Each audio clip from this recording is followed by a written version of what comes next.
I want you to take your total annual salary or your total annual business revenue.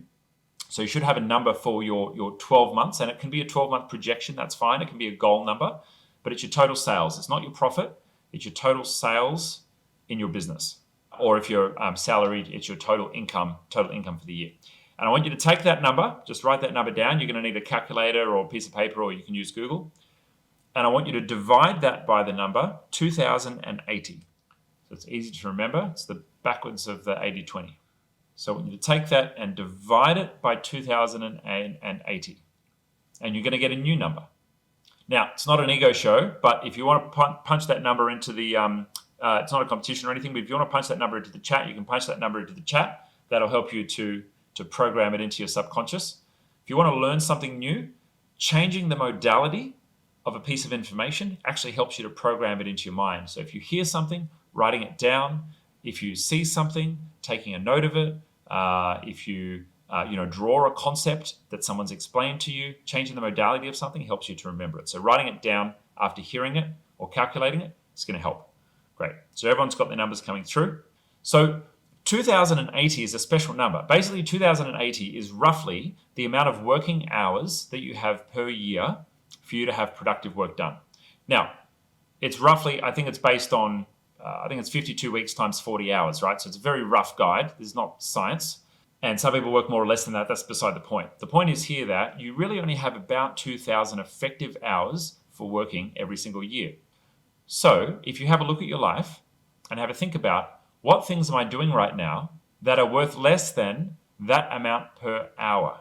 And could you potentially delegate, automate, or stop doing some of those tasks that are worth less than your entrepreneurial hourly rate? And so while you're thinking about that, you've probably got some ideas that are popping into your head right now. I'd like you to write down 3 things at home and 3 things in your business or your work that you could delegate, automate, or stop doing. 3 things at home, 3 things at work that are worth less than that hourly rate. Yeah, outsource is still technically delegating. Yeah, but outsource falls under delegation. And if you want to print out a little sticker and stick it in front of your workplace, like I've had on my laptop for many, many years, saying, is this task worth more than X per hour? That's a good little daily reminder. So if you're goofing off on Facebook or wasting time on news sites, it's a good little reminder, okay, am I actually doing any productive tasks right now? Cool. So everyone should have 3 work things and 3 home things that you want to shift. Type them in the comments if you like. One of my business partners, Mitch, calls me the king of doing as little as possible. So some of the things that I've done is I've got an executive assistant in the Philippines. Obviously, that's pretty straightforward. She'll do things from booking restaurants to flights, accommodation, like all of the basic kind of like PA and EA tasks. But she'll also do things like call my mechanic and organize for me to drop my car off because, they don't necessarily know what day they'll be available. And, she'll be able to see my calendar and book in a time that works for me. If I've got like a date, she's like sent flowers to people. She's organized.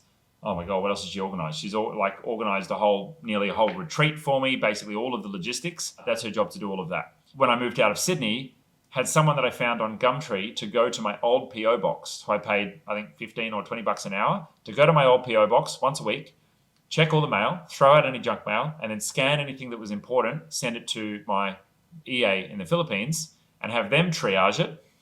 And then only the important bills, which my EA needed approval from me to pay, would be kept, and then everything else would be shredded and trashed.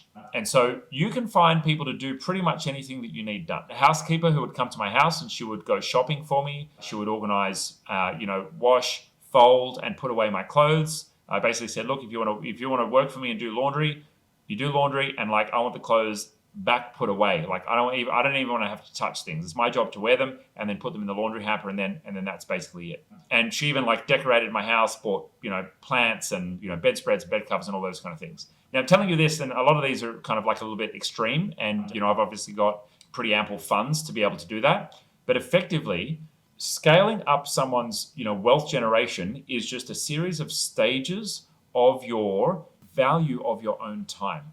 And as the amount of income that you earn grows, because most of you will be optimizing for income right now, as the value of your income and the value of your wealth grows, bit by bit, you just get to have more people doing other things for you. So you get to do more of what you love, but also have more time to optimize your income and continue to optimize your income. And that becomes compounding and compounding and compounding. Because every time that you get something off your plate and have somebody else execute it, it then means that you have more time for yourself for either generating even more income, compound, or spending more time doing more of the things that you love. Is that resonating with everyone? Is that landing for you guys? Doing things that you love. Don't get me wrong. As men, right, the whole process of like, we got to grind, we got to put in effort, we got to fucking hustle. There is a time and a place for all of that. Do not get me wrong, right? Like, I'm training for an Ironman. There is times when I have to train and I have to run and I have to sprint and I have to swim. But if I'm not in a state of joy and happiness and openness when I do it, it makes training harder. It makes eating right harder. It makes doing all the small things that I need on top of the training much, much harder. And what I'm hearing when Peter speaks right now is, if you're not in a state of joy and happiness and openness, you won't be creative. You won't be motivated to invest or read that finance book or research that fucking property you want to invest in. You won't be happy or excited to have that conversation with your missus or your partner, because, you know, money is one of those hard subjects to talk about sometimes. And so outsourcing the jobs is not just about, oh, I'm now financially wealthy and I outsource. It's about making your life more fun and joyous so that you can be in a state of happiness and expansion, so that you can do the things like research, study, invest, and whatnot.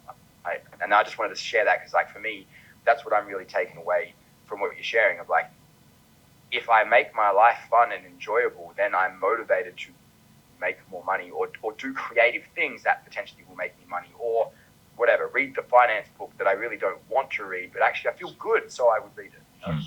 And I love that you touched on that because, you know, for many, the standard week looks like working 5 days and then spending at least a day doing houseworky type stuff, laundry, maintenance, cleaning, all of those kind of things. And outsourcing or delegating those to somebody else means that you get a whole day back. And that whole day could be more quality time with a partner if you're partnered, could be more time doing fun stuff with your friends. Yes, it could also be more time on the research and the discipline and sharpening the sword on how you can go out and compound this. Like, it's playing so small to do all that stuff yourself when you could get a whole day back and then reinvest that into what's going to generate more wealth for you. My dad is from Liverpool and he's a hard working man and I love him to bits, and he refused to pay anyone to do anything around the house. Because if he could do it himself, he saved money. But you know what he lost? Time with me, time with his family. And then you know what he did? Because he was so stressed, because he was busy, he drank alcohol and he would go to the pub. And so that created a negative loop of, like, I'm doing everything at home. In order for me to feel happiness, I've got to go drink piss with the boys and run amok and then spend the extra money that I saved on getting someone else to do it on making myself feel happy, taking drugs, drinking, whatever it was. And, you know, I'm sure I've been guilty of that for a long fucking time. It's like I take so much on that I then collapse, and now I can't actually enjoy my life or do the things that I want to do. So, you know, that's it. What you just said then, it was like, just automatically, my dad's like, oh, I'll fix it myself. And I'm like, I can make more money working and pay someone to fix my motorbike than fix my motorbike myself. And I don't really want to fix my motorbike. I don't fucking care. I want it to ride. I want to ride it. I don't want to fix it. So yeah. I love that, and I think it's an important distinction. If you really enjoy doing something, then do it. That's fantastic. I love wiping down the bench at home for me. Like that, I get absolute joy from doing that every day because I'm like a little bit obsessive compulsive. So that I really enjoy.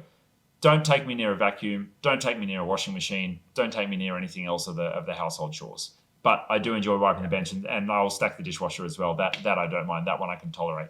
Every now and again, like, you know, at 11 o'clock at night, I'll do an anxious vacuum. That I don't mind, you know, like once a month. That's a good little bit of fun. But that's basically it. Interestingly, Tyron, like, my dad has his own challenges with delegating as well. He's a carpenter builder. He didn't build a team around him and just does everything himself. He missed out on quality time with his wife, and he has challenges because of that.